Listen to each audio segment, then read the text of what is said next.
So I am going to follow up about the same memo, and I hope that, I mean, as you said before, you don't know what anyone's talking about. You haven't read it. You heard of the story, but don't know the memo. But in this memo, your staff recommended that full relief for borrowers who enrolled in ITT colleges and campus in California be granted. Can you explain why you ignored that memo, and then why you did not include it in the documents that were sent to this committee? Well, Congresswoman, once again, without having the document in front of me, I'm not going to continue to comment. Did you not know you were coming here today? Congresswoman, there are hundreds of documents written. You're absolutely right, and I would accept that, but the fact that on clarify. Friday this story broke and this document specifically was referenced, I don't think it's unreasonable.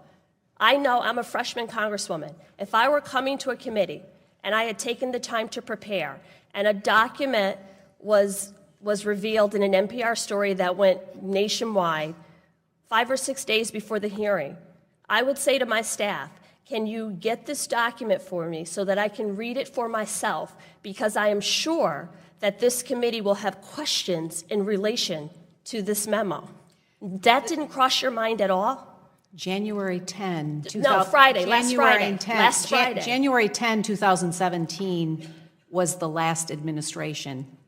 Did it not cross your mind until February 7, 2017. Did it not cross your mind when the story There are broke? hundreds of documents. You're absolutely right, but on Friday, when it's- this specific document was revealed, did it not cross your mind that maybe I should read it on Friday?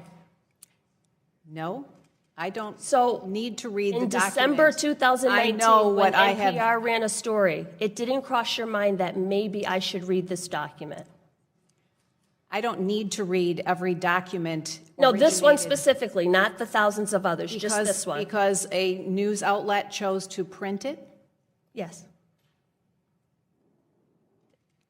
Is that a no? I should read everything that a Yes or news no? Did it outlet not cross your chooses to mind print. that I should read this I am- document? Ma'am, I am focused on getting a So no? process right So no? for students and for taxpayers. So no? On getting a process right for students and taxpayers. So no? And that's what I'm doing.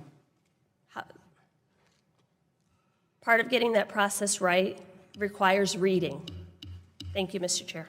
Thank you, Mr. Chairman. Thank you, Secretary DeVos, for being here. And thank you, Mr. Chairman, for introducing into the record the January 9th and January 10th, 2017 memos. Secretary DeVos, when you made opening remarks, you said that some on this committee suggest full relief for defrauded borrowers. The point is that it's not just some on this committee. It was the Borrower Defense Unit in the Education Department as well. People who had been working on these cases. That's the point. And Secretary DeVos, the mission of the Department of Education is to promote student achievement and preparation for global competitiveness by fostering educational excellence and ensuring equal access. And when I look at how the department and you have been handling the borrower defense cases, I just don't see that that is consistent with the message and the mission of the department. With so many hundreds of thousands of students, including thousands in my home state of Oregon, stuck with loan balances and a worthless degree, if they even got a degree. I'm a former consumer protection lawyer for the Federal Trade Commission, and I know fraud when I see it. And these students were misled and cheated, and the fact that some of them may be making money doesn't mean that they weren't defrauded. If somebody went into one of these programs hoping to become a nurse, for example, and now they're selling clothes at a department store, it doesn't mean that they weren't defrauded. And I hope you can put yourself in the shoes of some of these borrowers. I know it's challenging, but they went to try to find a better path for themselves. And instead of getting a good education, they got collection notices and wage garnishments. And in September, the department admitted to violating a court order by illegally demanding loan payment from more than 16,000 Corinthian borrowers seeking borrower defense. And that number has now increased to 45,000.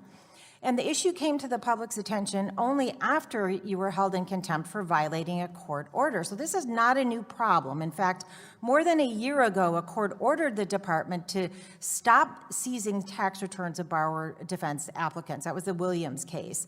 So you and the department have known about this issue for years. So why did the department continue to bill more than 16,000 Corinthian borrowers in violation of the law?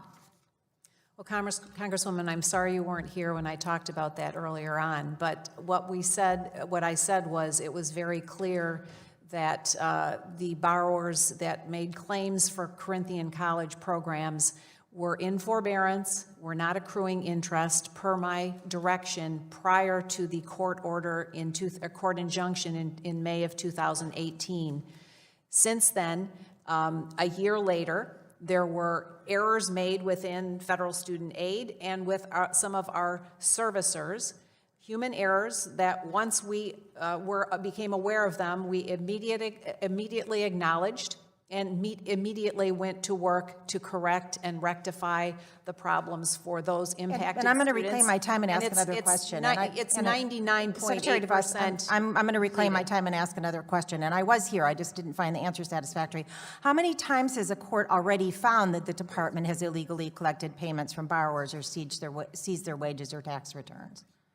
How many times? It was. Have other courts found that? In relationship to the court injunction from May 2018, and General Brown can comment to the specific numbers of impacted borrowers, and frankly, what we have done. For the record, there were other cases to as well. make sure that all of those cases were addressed and taken care of, which they have been. And you say, Secretary DeVos, that you care about the responsible use of taxpayer dollars. So the judge in the Manriquez case imposed sanctions in the amount of $100,000 for violating an injunction. So who paid that? You personally or the taxpayers? I'm not aware that it's been paid. It's an injunction and a judgment against the Department of Education. So you're not aware if it's even been paid?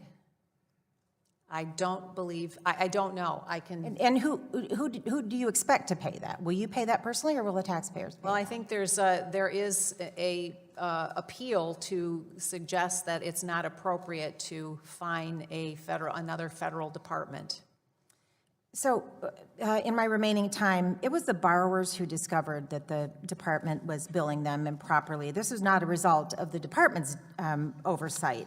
So we know there are many borrower defense claimants who are watching today. How are you going to assure them that you're doing everything in your power to help them get relief and that they won't have their wages garnished or their tax returns taken in the future?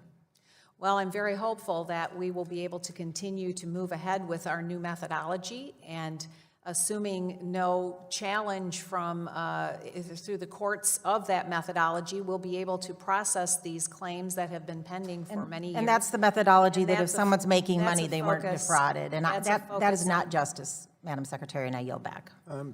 Thank you. Before I